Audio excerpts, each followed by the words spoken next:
How to find archived chats on WhatsApp.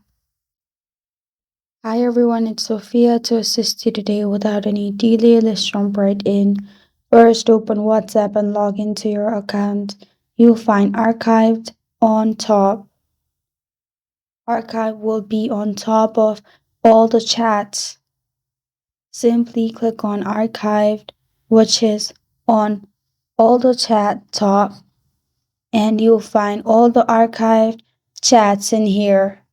If you click on three dots on top right, you'll find archive settings. It will keep chats archived when you receive a new message as well.